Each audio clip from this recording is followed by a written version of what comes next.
धन्यवाद। जय हिंद। श्री तोल तिरुमावल्लवन। மாண்புமிகு அவைத் தலைவருக்கு வணக்கம்.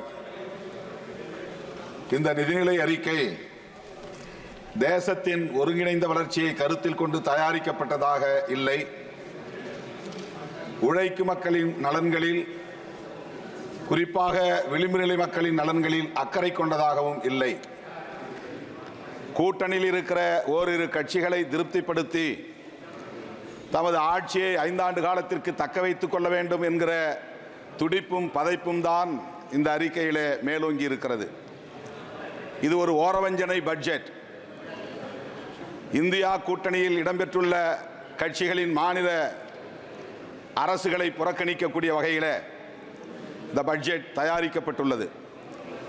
அதனால்தான் தமிழ்நாடு முதல்வர் மாண்புமிகு தளபதி ஸ்டாலின் அவர்கள் இதனை கண்டிக்கிற வகையில் நிதி ஆயோக் கூட்டத்தில் பங்கேற்பதை புறக்கணிக்கிறோம் என்று வெளிப்படையாக அறிவித்தது மட்டுமில்லாமல் தமிழ்நாடு முழுவதும் கண்டன ஆர்ப்பாட்டங்களையும் நடத்தியிருக்கிறார் என்பதை இந்த அரசின் கவனத்திற்கு நான் கொண்டு வர விரும்புகிறேன். எனினும் மேற்கு வங்க மாநில முதல்வர் திருமதி செல்வி மம்தா பானர்ஜி அவர்கள் அந்த நிதி ஆயோக் கூட்டத்திலே பங்கேற்றார். அவரையும் அவமதித்திருக்கிறார்கள். அவர் பேசிக் கொண்டிருக்கிற போதே ஒலிவாங்கியை அணைத்திருக்கிறார்கள்.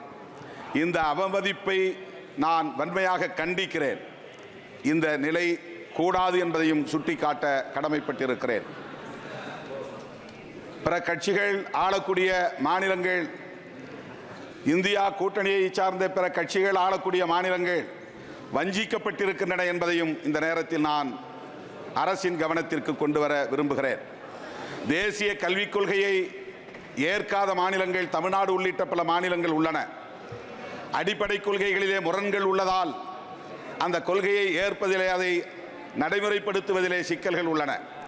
அதற்காக தமிழ்நாடு அரசுக்கு வழங்க வேண்டிய சர்வ சிக்ஷா சம்ஹார சிக்ஷா என்கிற கல்வி திட்டத்திற்கான நிதியை வழங்காமல் பிளாக்மெயில் செய்யக்கூடிய நடவடிக்கையிலே ஈடுபடுவது அதிர்ச்சி அளிக்கிறது. இந்த போக்கை மிக வன்மையாக கண்டிக்கிறேன். தமிழ்நாடு மாநில அரசின் பள்ளி கல்வித்துறை அமைச்சர் அன்பில் மகேஷ் பொய்யாமொழி அவர்கள் அதிகாரிகளோடு வந்து இந்திய ஒன்றிய அமைச்சர் தர்மேந்திர பிரதான் அவர்களை நேரிலே சந்தித்து, நாடாளுமன்ற உறுப்பினர்களோடு சந்தித்து முறையிட்டார். அப்போதும் அவர் என்ன வலியுறுத்தினார் என்றால், நீங்கள் தேசிய கல்விக் கொள்கையை நடைமுறைப்படுத்துவோம் என்று எழுத்துப்பூர்வமாக கையெழுத்திட்டு தாருங்கள், நாங்கள் நிதியை வழங்குகிறோம் என்று சொல்லுகிறார். இது ஒரு பிளாக்மெயில் நடவடிக்கை என்று இந்த நேரத்தில் நான் சுட்டிக்காட்டி வன்மையாக கண்டிக்கிறேன். உடனடியாக அந்த நிதியை வழங்க வேண்டும் என்றும் நான் வலியுறுத்துகிறேன். மாண்புமிகு அவைத்தலைவர் அவர்களே, விவசாயிகளுக்கு இந்த நிதிநிலை அறிக்கை மிகப்பெரிய ஏமாற்றத்தை தந்திருக்கிறது. குறைந்தபட்ச ஆதரவு விலை சட்டம் இயற்ற வேண்டும் என்பதுதான் அவர்களின் மிக முக்கியமான கோரிக்கை. ஆனால் அதை இந்த அரசு பொருட்படுத்துவதாக தெரியவில்லை. உரமானியம், உணவு மானியம் போன்றவற்றில் கை வைத்திருக்கிறது. இதனால் விவசாயிகள் நாடு தழுவிய அளவிலே மிகவும் அதிர்ச்சி அடைந்திருக்கிறார்கள். 100 நாள் வேலை திட்டத்திற்கு நிதி உயர்த்தப்படவில்லை. கடந்த நிதியாண்டுகளில் வழங்கியதைப் போல இந்த ஆண்டும் ஒதுக்கப்பட்டிருக்கிறது.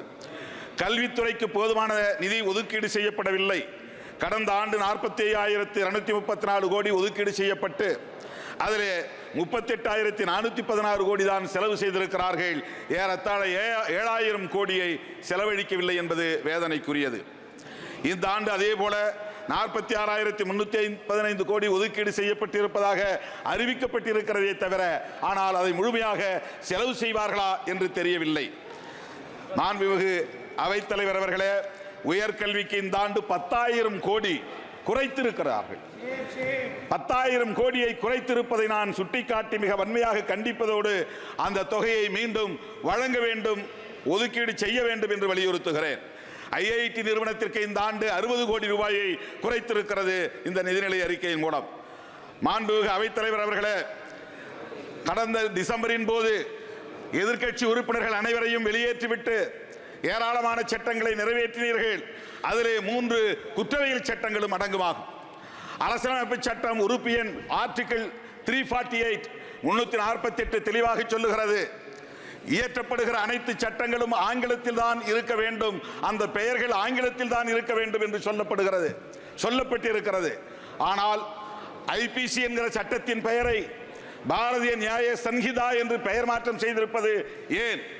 இதை நாட்டு மக்கள் இன்றைக்கு கேள்வியாக எழுப்புகிறார்கள்.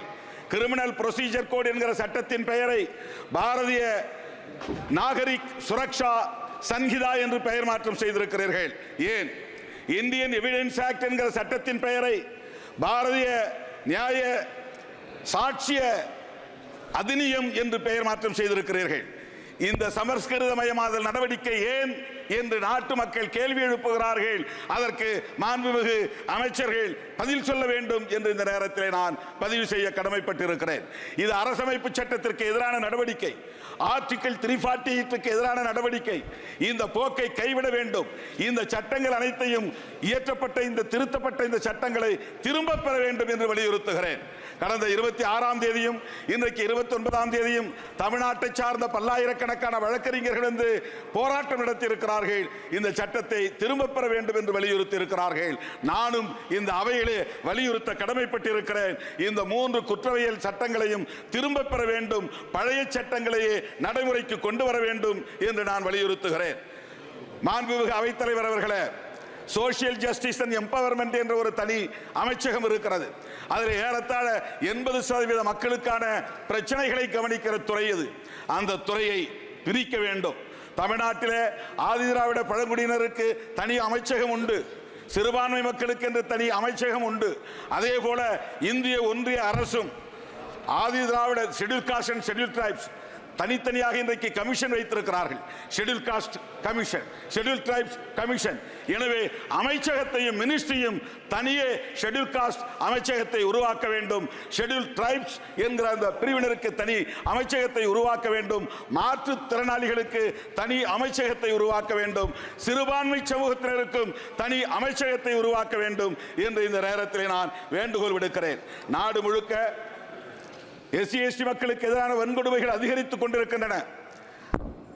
வன்கொடுமைகள் அதிகரிப்பது ஒருபுறம், பெண்களுக்கு எதிரான வன்கொடுமைகள், ஆணவ கொலைகள், ஆனர் கில்லிங்ஸ் உத்தரப்பிரதேசம் போன்ற மாநிலங்களில் இன்றைக்கு அதிகரித்து தென் மாநிலங்களிலும் இன்றைக்கு அது பரவி வருகிறது.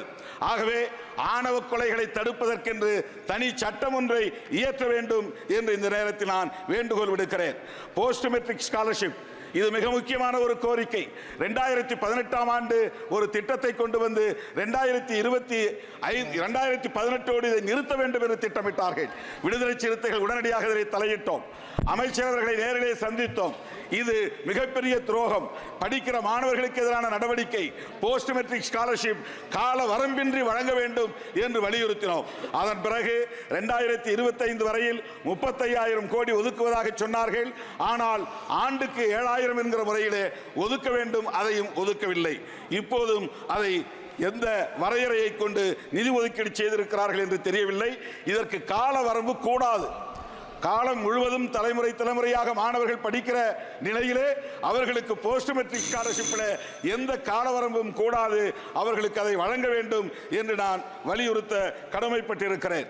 சப்ளான் துணை திட்டம், schedule caste and schedule tribes, இந்த சப்ளான் என்கிற துணை திட்டத்தின் அடிப்படையில் மக்கள் தொகை அடிப்படையில் அவர்களுக்கு நிதியை ஒதுக்கீடு செய்ய வேண்டும். 15% மக்கள் தொகை எஸ்சி மக்களுக்கான மக்கள் தொகை அகில இந்திய அளவில். அப்படி பார்த்தால் 48,20,000 கோடி செலவை காட்டுகிற இந்த நிதிநிலை அறிக்கை.